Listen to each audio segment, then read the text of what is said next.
They actually still have lectors in Cuba. And that I want to say one of their family members, I don't know if it was their grandma, used to be a lector in Cuba. Mm. And she says, we still have factories that produce tobacco the old fashioned way, which is not necessarily the most efficient, but it's the The hand traditional roll, way. it didn't click to me until you started explaining they read the Oh, yeah. papers. And I was like, I remember those stories where Yeah. they would just sit there and they'd read the paper to the workers so Hmm. they can hear. That's like listening to the radio or Right. listening to a podcast in the background now. When you get older, your requirements change a little bit because when you're in your 20s, you look for a guy that's good looking, has got a nice car, is well dressed. At my age, I want to know what ailments does he bring to the table. I'm in my late 40s, y'all. I want to know, can he take the Viagra? What's his blood pressure like?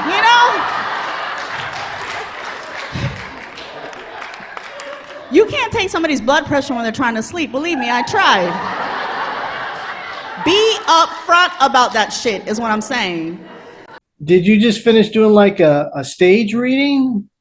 Yes. Oh my God. That was such a great project. So last year, I was in a play called Anna in the Tropics, and we did it in English for 1 month. And then the next month we did it all in Spanish. And Oh, it wow. was a play that takes place in Ybor City in the 1920s. And you did it in Atlanta. And I did it in Atlanta. Of- It was a role that I've actually always wanted, and I auditioned in Tampa and didn't get it. So you've read this before then? Yes. Oh, wow. Yes, I read it before, and I was lucky to get the role of Ophelia. And so we had a great time. It was a very challenging because we did the show in English and then we had like 2 weeks and then we were in Spanish. And the book is from the 20s. So, like, the language is very Cuban and it's very of that time. So, A lot of improv phrases. sometimes could be a challenge because you can't just like talk like you would normally talk. Yeah, yeah, because it's a certain terms that were used before. And so now this was what was the whole what was the The event. main storyline of this story? So this show was about a family that owns a husband and a wife that own a cigar factory. And the husband is having his own issues with, drinking and gambling.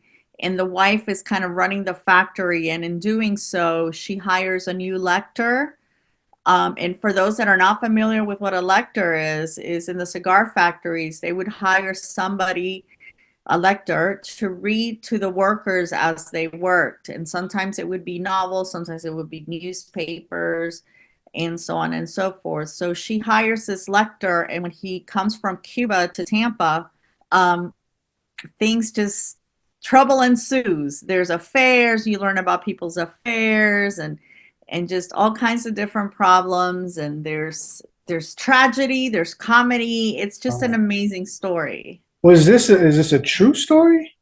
No, it's not a No. true story. Okay, I was about to say, I was like, wow, that's a little It's some it scandal. could have been based on something, but It it was sounds right. It was a Pulitzer Prize winning play by Nilo Cruz is the writer who he's a professor now at an Ivy League school. I can't remember which one, if it's Yale or Harvard or one of those. He okay. wrote it. Um, and it's just it's a great story. And so the event that we had the other night was one of the Spanish professors at Emory University here in Atlanta came to our show, and she hired us to read some scenes for an event for her Spanish students. And it was such a beautiful event, Tony, because it was all centered around the story. So she hired a band where it was they sang Cuban songs, even from the 20s. And then the students that are learning Spanish read poems in Spanish that were inspired by the characters and the story. They got to pick from wherever the poems. They're not. It wasn't necessarily from the play, But and then so we did our scenes, we had the music, the kids did the poems, and then afterwards, what was really cool is she had un sobremesa, which is like a discussion at your table, and then she put a question on the table that was like, can you relate to any of the characters or any of the parts in this play? And so people just got people talking with each other, and then anybody who wanted to share publicly, they could share it, and it was really great. That's pretty cool. That's actually a really good, that's an effective way to learn Spanish or any Agreed. language because Yes. you're delving into the culture and you're interacting. Yes, it really is. And it gives you a chance to discuss in that language, because that was one of the things the students had to discuss the question, the answer to the question in Spanish. And the beautiful thing is that everybody was invited, so it wasn't just like the students. It Yeah, was a mixture of community people. There were people there that told me, "Oh, I saw you in the play." You that's know, cool. I was like, "What?" Well, it looked really cool. So it's like, I was like, I mean, that's a really cool event. You It know, really it's was. like, it just looked the way, I mean, just looking at the video, you're like, that's kind of chill. You know, that's like, Yeah, you're and it going was a and success. It was a lot of people there. so now you said that some of the people from the play actually came back and saw the reading. Now, you did the play itself in two languages. Did you see people come back for the Spanish version as well, or was that kind of mainly to cater to the Hispanic audience at that point? That's a good question. Some of the people I could tell that they came to the Spanish one. Um, I don't know. I think I did meet up a gentleman who had seen the English one. Hmm. Um, but the interesting part about that is that the couple that talked to me afterwards that had come to see the play, they actually just moved to Atlanta from Cuba. Oh, wow. And so they were telling me that they actually still have lectors in Cuba. And that I want to say one of their family members, I don't know if it was their grandma, used to be a lector in Cuba. Hmm. And she says, we still have factories that produce tobacco the old fashioned way, which is not necessarily the most efficient, but it's the So hand traditional way. rolling, yeah. It's like, well, I Yeah. remember going down to Ybor and walking through the factories when they were rolling cigars. That was, I mean, Wow. it was just going out. I mean, basically, that was mostly for show because at that point, you know, we're talking about the 90s, Yeah. The 1990s. machines had come in So already. yeah, so they were, you know, there were still traditional rollers right there in the old factory. But I do remember hearing about lecterns, but there weren't any, I didn't see any at that time, obviously. But I do remember once you explain, it didn't click to me until you started explaining they read the Oh, yeah. papers. And I was like, I remember those stories where Yeah. they would just sit there and they'd read the paper to the workers so they Hmm. can hear. That's like listening to the radio or Right. listening to a podcast in the background now. So that would be the same version of that. So Exactly. that's It pretty cool. helped. I mean, that's pretty cool. It helped them pass the time. And in the play and in the Tropics, I remember that I have a little speech where I talk about how I love that the lector's reading a Russian book um, that takes place in the winter, because Oh it's so wow. hot in Florida that it makes you feel like you have an ice box next to you. Yeah. And Uh, it's called Anna in the Tropics because in the story, the lector reads the book Anna Karenina. I don't know how you say it in English, but in Spanish it's Anna Karenina, which is a very famous Russian novel. There was a Hollywood movie made about it. wow. So And so actually what you just said there leads me to believe the time period, that's when Russia was trying to take over Cuba and things Yeah. like that's when they were working. That's when they were allies. Well, they probably still are now. Yeah, you know what? You're absolutely right because in the That makes story sense. of So they already had their literature. yes, they were making love to the Cubans through the literature Oh my because God. everybody's so fascinated by these characters. So Yeah. what happens in the play is that the characters of Anna Karenina, the book, some of those affairs or things that are happening are mirrored in the lives of these Cuban factory workers. Yeah. Well, the Russians aren't trying to make love to us right now, but they sure are trying to fuck us. For real. It's like, what's going on with the on-screen stuff? A new project that will be dropping soon. It is a comedy sketch series exclusive for social media. So go follow Leaky Faucet Media on Facebook. That's where all the episodes will be dropping. It's coming soon, and I hope you enjoy it. I know you've been doing some auditions. Yeah, it hasn't been many. Like everything's very slow right Isn't now. it kind of slow for some? It's like it's not usually this slow. No, it's like really, really slow. I hear different things when I go to meetings, like networking meetings, like, oh, 2025 is when we'll start working. So, because, last time it was 2024 and that came and went. Yeah. So auditions have been really slim. Very handful. I remember when I lived in Florida, I was auditioning sometimes 3 to 5 times a week, back before the COVIDs. But Yeah. now it's been really slow. Just the industry's been really slow. There's a lot of indie projects, I guess, more. Yeah.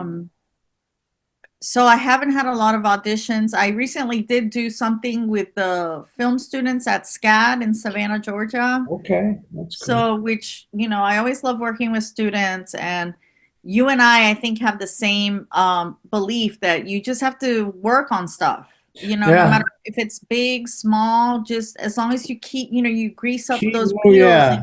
And keep especially if those- it's something that's interesting, it's yes, like a lot of stuff. I just signed on to another short film. It's going to nice. shoot in Orlando in about 3 weeks. And these were with the people that I've worked with before. I've done 2 films with them before, and they do great. I mean, they're great. They do great Is that work. is What's that the that? production company that did the digging? What was it called? Yeah, keep digging. Yeah. Yeah, I So love that. And the last movie we did was it's called Just One Last Thing. I've got some clips. You can probably see it on the IMDb on my reel on there. Oh, I'm But gonna look for that is making its last rounds at the film festivals, and that's a comedy, and it's pretty wild. I'm in a back brace the whole time.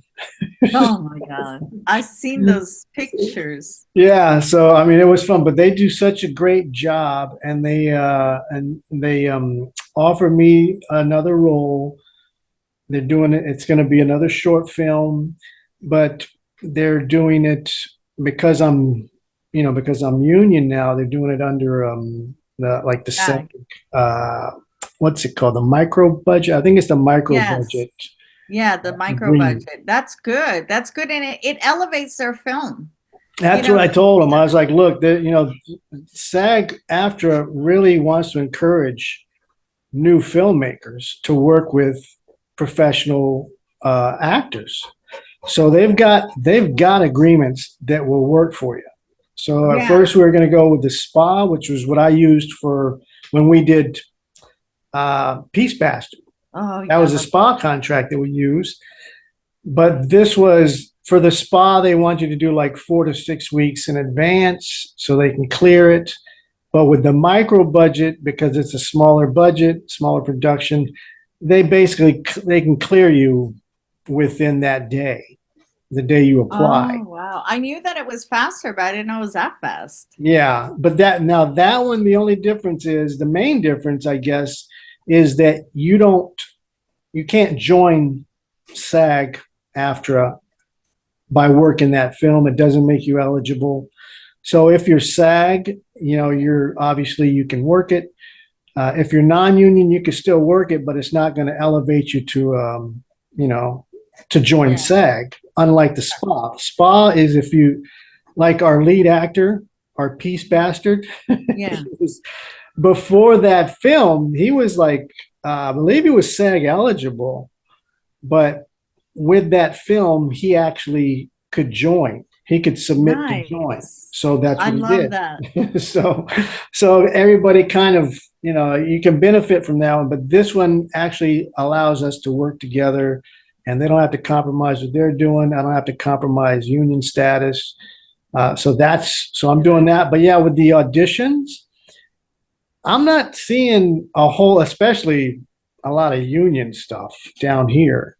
I'm seeing Yeah, I some, I'm see. There's getting a lot sent. of non-union, right? Oh, yeah. Quite frankly, Florida has done a terrible job for filmmakers, for film, Yeah. for the industry, when you literally have to film stories about cities in Florida in another state. Yes, Remember, yes. you remember the movie about Ybor City that Ben Yeah, with Affleck? Ben Affleck. He had to make the whole town in Georgia.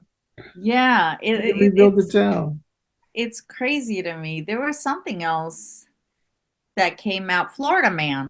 That wasn't shot in Florida. Oh no! I No, thought that that was Florida shot in Man was Florida. shot in South Carolina. I had a friend who was in that project, Oh it my was a God! series. Are It was you shot in South kidding? Carolina. I thought that one was filmed in Or Florida. no, it was either not South Carolina. Where's Wilmington? Is that South Carolina? Well, I think that's North Carolina.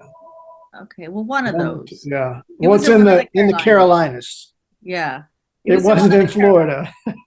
Yeah, yeah. It's crazy and it's I don't know the craziness about it because it's when we weren't, back in our heyday in Florida, I wasn't even acting, but when there were projects being shot there, it just stimulates the economy. Yeah. It really does. People end up with jobs in catering. You need Well, transportation. I can tell you this for a fact. When I started acting, it was in the late 90s. It was probably around 96, 97.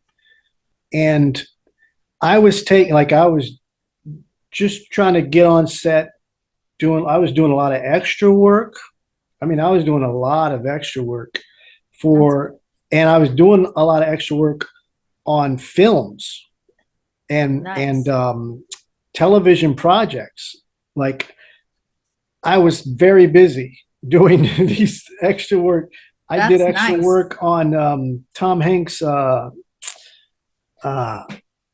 he did a whole mini series from the Earth to the Based Moon. on the movie, From The the Earth to Big the Moon. Something. It's called From the Earth to the Moon. It had it was like a Wow. multi-part mini series. This was Okay. way back, and Sally Field actually directed one of the episodes, and I was on that. I got directed by her. Oh, Um, nice. but I did several days on that because it was, we were reporters, we were working in NASA, doing all That's so kinds of stuff. cool. So, but there was and I worked with, I got to work on the other movie with Anthony Hopkins and Cuba Gooding Jr. Oh. Yeah, that one was, we were prisoners. We were in the prison yard. Oh my And I God, did you can. several days. Yeah, you can see me. You can see my tattoos and stuff. So, but Oh, it's that's so like cool. you don't have half as many projects. You don't have any. I don't think you have any major projects right now. I No, can't think of I any. did see something on Actors Access. I don't remember the name of the project, but I just remember Rhonda Shears is in it.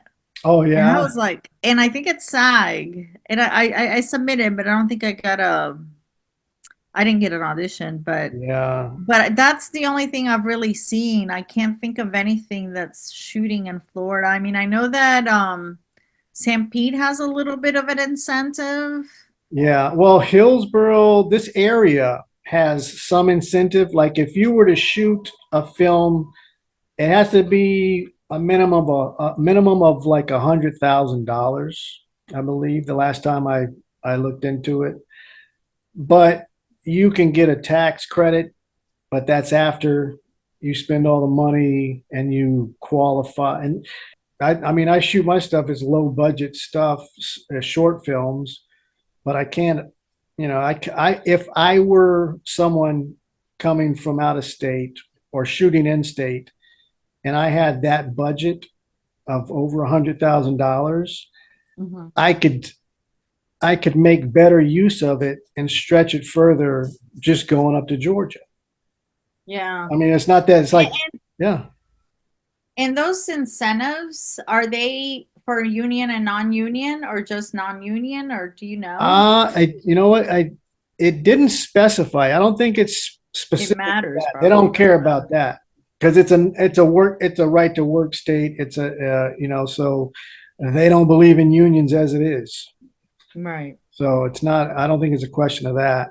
But yeah, it's just a matter of money, basically. And then they have the right to, they get to do behind the scenes interviews and all that kind of stuff, which is fine, for the city, Yeah. to promote the city and all that. But as it stands, I don't see anything improving down here, especially now with the current administration Oh, and the asshole we have as a governor and the leadership in Florida. it's So, pitiful. yeah, it's gonna get. I think it's not gonna improve anytime No. soon, but we're gonna keep doing our work the best we can. But Yeah. I think you're gonna see a lot more opportunity for protest films. That we need You those. got that right. I'm about to repost Peace Bastard. It's exactly about this shit. Yeah, that's such a great film. Yeah, I think that you're gonna see a lot of art here gearing that way because even as a comic, I'm like, I feel like I need to sit down and write. And I've never done political stuff, and I may not do political humor, but I can take a stab at a small piece of something that relates to Yeah. me. It's the You know? pushback. That's the thing. I don't like doing political humor, Right. but it's like I'm not going to be bullied. Yeah, I'm exactly. not going to put up with it. But that's another reason I really am not trying to go back to the clubs right now. Oh, really? Yeah, I have no intention.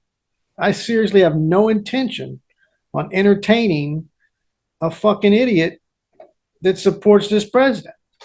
I'm very I clear never about it. thought of that, but that makes sense. I have no intention. I have no desire to make you laugh.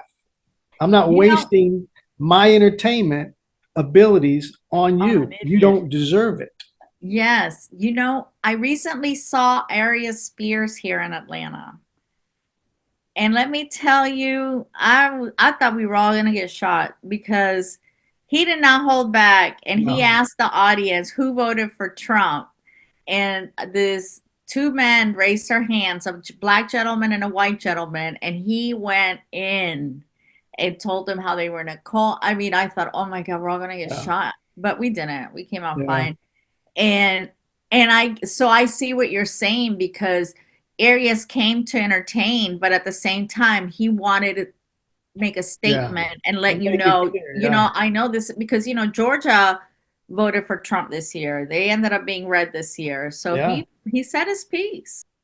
And Tony, as now that I live here in Georgia, I feel that Florida is special when it comes to that. Like Florida really, I remember doing comedy in Florida and even before all this and felt bullied sometimes by an audience member. I remember I did a show in somewhere south, Apollo Beach or something. And I have a joke where I start off, saying living being a Latina in Florida is tough. And when I said that, this gentleman took his chair and turned it around and gave me his back. And I was like, wow. And you have to muster through that, right? You have No, to you could talk to him. Tell him directly. Yeah. You turned around, you're facing the door, go ahead and stand up and get the fuck out. Right. I wish I would have done that, I have but no, I didn't. yeah. You can't, it's like if you're not going to show etiquette as a human being, Why should you? I'm not either. Yeah. I can be just the same as you. To cower down. And I think Florida is just so much worse. You know, We're gonna fall off of the state. We're gonna float away like a giant island or something. I know it's crazy, and I find it funny. One day I went when I was visiting Florida, and I went to the Improv, and one of the staff members at the I know it's called the Funny Bone now, but when it was still the Improv, Yeah. they're like, where have you been? I said, oh, I moved to Georgia, and she was like, Georgia, oh my God, they're really racist up there, and I said, no, ma'am, No, you they're all are racist. way more racist here. Yeah, no, I totally get you. I don't have a home club right now. But you and I we discussed, the last little bit of the Tampa Improv, and everything you're saying is in alignment, Yeah. It really is. There's not family over there no more. One is subscribe. Another one is like, comment, hit notification. And all of these words will help us grow as a channel. Back to our program.